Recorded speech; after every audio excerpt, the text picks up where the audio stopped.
प्यारे बच्चों, जय हिंद। आज की कक्षा में आप सबका स्वागत है। आज कक्षा 10वीं के लिए क्षितिज भाग 2 के काव्यखंड से कन्यादान कविता के साथ प्रस्तुत हैं, जिसके कवि हैं श्री ऋतुराज। ऋतुराज के व्यक्तित्व और कृतित्व को देखते हैं। समाज की आंखों देखी विषमताओं का चित्रण करने वाले कवि श्री ऋतुराज का जन्म सन 1940 में भरतपुर राजस्थान में हुआ। उन्होंने राजस्थान विश्वविद्यालय जयपुर से अंग्रेजी में स्नातकोत्तर की उपाधि ली। 40 वर्षों तक अंग्रेजी साहित्य के अध्यापन के बाद अब सेवानिवृत्ति लेकर वे जयपुर में रह रहे हैं और अंग्रेजी में वर्चस्व रखते हुए हिंदी में रचनाएं कर हिंदी के गौरव के लिए योगदान कर रहे हैं। ऋतुराज की प्रमुख रचनाएं हैं एक मरण धर्मा और अन्य, पुल पर पानी, सूरत, नीरद और लीला मुखारविंद। उन्होंने ढेरों पुरस्कार भी प्राप्त किए हैं, जिनमें सोमदत्त, परिमल सम्मान, मीरा पुरस्कार, पहल सम्मान तथा बिहारी पुरस्कार शामिल हैं। बिहारी जी की भाषा शैली, कवि का अंग्रेजी और हिंदी भाषा पर समान अधिकार है। उनकी कविताओं में दैनिक जीवन के सामान्य शब्दों का प्रयोग प्रचुर मात्रा में दिखाई देता है। उनकी भाषा अति सरल और सहज है, जिससे उनकी कविताएं हर किसी को अपने जीवन से जुड़ी कविताएं लगने लगती हैं। कवि सहज भाषा में गंभीर भावों को उकेरने में समर्थ हुए हैं। त्रासदी चित्रण में व्यंग्यात्मक सहज शैली प्रयुक्त हुई है। अब हम ऋतुराज जी के द्वारा कन्यादान कविता को समझेंगे। ये कविता दहेज प्रथा को लेकर एक संदेश देती है कि दहेज प्रथा हमारे समाज में इतनी व्याप्त है कि उसके लिए अनेक बेटियों ने अपने जीवन का बलिदान दिया है।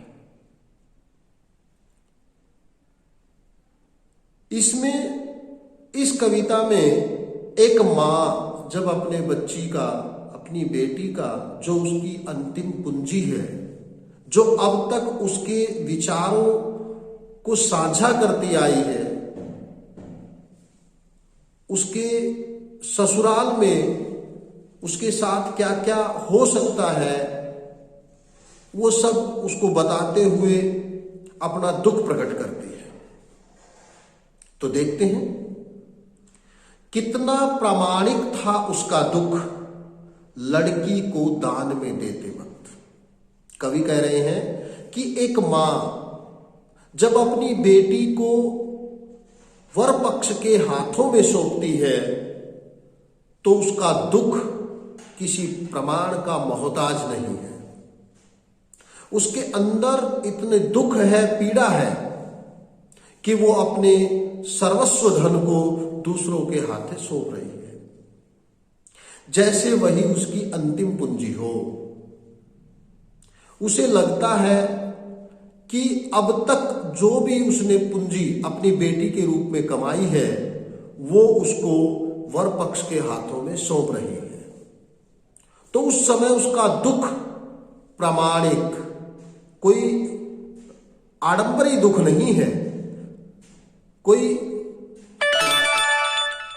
आडंबर से युक्त नहीं है। वो उसका कोई प्रमाण नहीं देना, उसके अंदर दुख का एक संसार भरा रहता है। वो कहती है कि लड़की अभी सयानी नहीं थी। मां कहती है कि मेरी बच्ची अभी विवाह योग्य नहीं थी। हमारे समाज में जो लड़की विवाह योग्य होती है उसको सयानी शब्द से प्रयोग करते हैं। तो माँ कहती है कि मेरी बेटी की आयु अभी विवाह योग्य नहीं है, परंतु मुझे उसकी शादी करनी पड़ रही है कि उसे अभी वह इतनी भोली और सरल थी।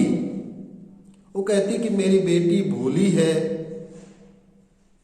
सीधी सादी है, सरल है, कि उसे सुख का आभास तो होता है कि मेरी बेटी अभी तक सुखों की कल्पना तो कर सकती है, क्योंकि अभी तक उसने सुखों को ही जिया है, लेकिन दुख बांचना नहीं आता है। लेकिन अभी तक उसने दुखों का सामना नहीं किया है, दुख की पंक्तियों को उसने अभी तक नहीं बांचा है, नहीं पढ़ा है। पाठिका थी वह धुंधले प्रकाश की, वो अस्पष्ट जो जीवन है उसकी कल्पना नहीं कर सकती थी अभी तक। अपने जीवन में आए दुखों को उसने अभी तक साझा नहीं किया है, उन दुखों का सामना नहीं किया है। उसने केवल और केवल सुखों को ही अभी तक जिया है। कुछ तुकों, कुछ लयबद्ध पंक्तियों की मेरी बेटी अभी तक सीधे साधे लय युक्त और तुकों वाली पंक्तियों को तो पढ़ सकती है, अर्थात सुखों का तो आभास करती है, लेकिन उन गूढ़ पंक्तियों के पीछे जो दुख छिपे हुए हैं वो उन दुखों की कल्पना भी नहीं कर पाती है कि जीवन में किस प्रकार के दुख ससुराल में आएंगे। अभी तक उनका आभास उसको नहीं है। आगे बढ़ते हैं। मां ने कहा, पानी में झांककर अपने चेहरे पर मत भीजना। अब मां अपनी बेटी को सीख दे रही है कि बेटे, अपनी जो सुंदरता है उस पर मत रीझना, मत इतराना। पानी में अर्थात दर्पण में, पानी रूपी दर्पण में अपने चेहरे को देखकर ज्यादा खुश मत होना, ज्यादा प्रसन्न मत होना। आग रोटियां सेकने के लिए है, जलने के लिए। वो कहती है कि जो अग्नि है उसमें केवल रोटी बनाई जाती है, वो स्वयं जलने के लिए नहीं है। अर्थात कोई भी दुख आए तो आत्महत्या का विचार मन में नहीं लाना है, केवल उन दुखों का सामना बड़ी बहादुरी के साथ करना है।